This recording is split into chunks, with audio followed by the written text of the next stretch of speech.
In an age where bubble tea has become a beloved beverage, bubble tea shops are popping up all over New York City.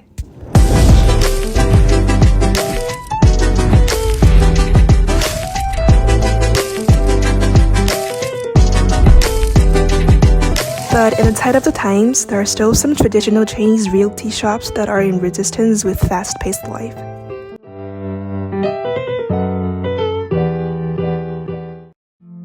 New York City is a vibrant mosaic of cultures, reflecting its rich diversity and global influence. Before I came in New York, I never thought I could find so much about this here. Chinese tea. Although the Chinese tea house is a minority in New York compared to bubble tea shops, but each of them has its own feature and highlights the charm of Chinese tea culture. In this summer, I explored 3 different Chinese tea houses here, and it's a really fresh experience for me to drink Chinese tea in New York.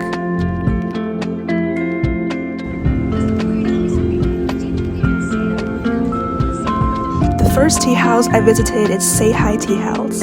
It's located in Flushing. With its neo-Chinese style decoration and real Chinese tea, Seihai attracts lots of young people. The most distinctive one in this tea house is the stove-boiled tea. Instead of drinking tea monotonously, the stove-boiled tea offers people an option to customize their own tea. People can choose different tea to boil and add flavors they preferred. Just like this, Seihai combines real traditional Chinese tea and some innovative items to make people more willing to accept the traditional culture. Their teas, they do like special alcohols, craft coffee. Everything they do here is basically in-house, and I think it's very interesting. Through talking to a staff here, we know that the owner of Seihai is a Chinese from Fujian province. He wanted to publicize Chinese tea culture to more people and offer people a place for chatting and relaxing.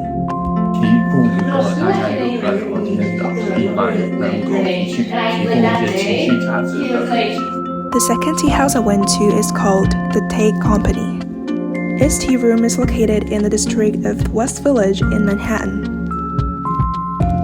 Same with Seihai, the founder of Tea is also a Chinese, but from Taiwan. Founded in 2012, Tea sources exquisite teas directly from small farmers in Taiwan.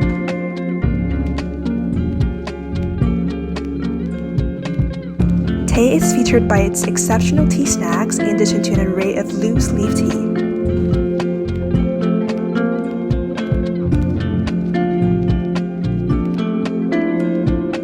And the last tea house I went to is called the Floating Mountain. Floating Mountain Tea House is located in the heart of the Upper West Side. It's a high-quality tea house offering a serene escape from the urban hustle.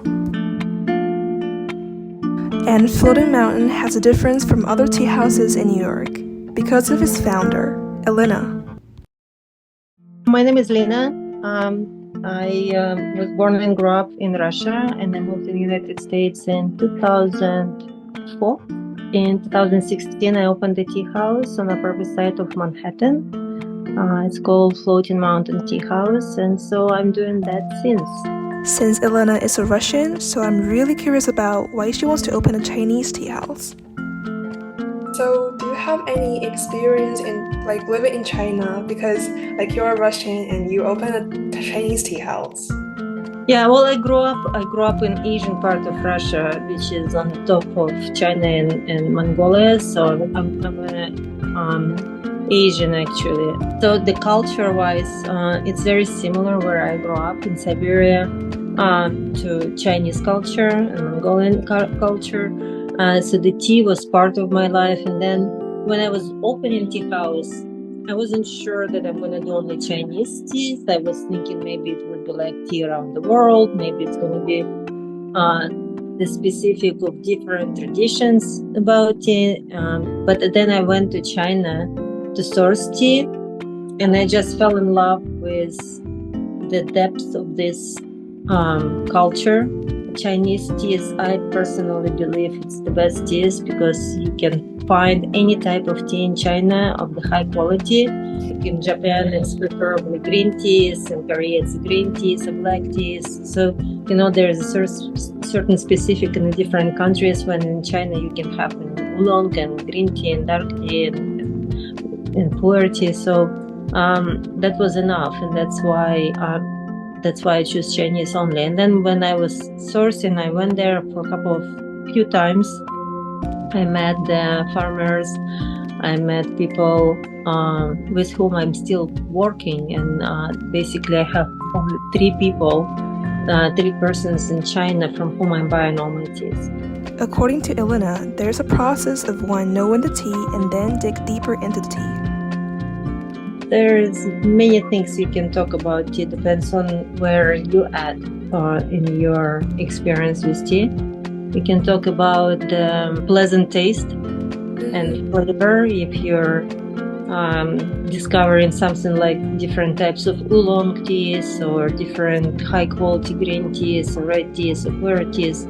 So the taste and flavor is probably the first thing which would be attractive, but for that you need to have high quality teas. And then if that is kind of already in your mind, you might start to recognize the certain benefits, medicinal benefits for your body, because there is a lot of antioxidants and vitamins and minerals, and so tea is very potent in health improvement and immune boosting and all of this stuff.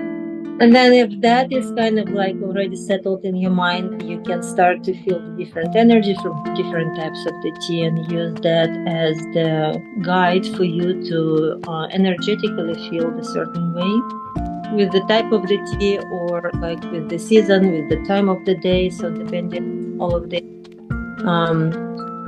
variables, you can choose the right tea for you. I think at some point when you start to recognize different energy in tea, that's when the spiritual practice comes along, and there is a spiritual awareness which can be obtained during the practice of drinking tea. And that's why the tea is very much associated with Buddhism, Taoism. It's like maybe not spiritual practice as it is, but it is definitely very significant component which goes along with any spiritual development that basically brings your awareness to the certain point. And then I think the highest level of appreciation tea when you don't really need tea anymore.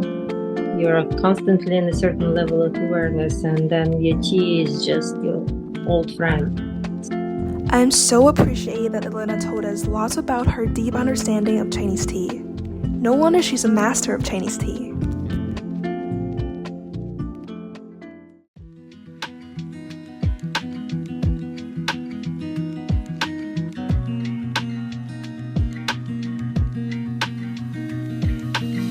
Chinese tea, a tasty beverage, a healthy lifestyle, and it's more of a culture that's becoming more and more popular around the world. From Chinese tea house owner to Russian owner Elena, they are all fans of Chinese tea and want to promote it to a wider audience. There will be a day when I'm no longer surprised by seeing a Chinese tea house outside China, because Chinese tea is edging ahead.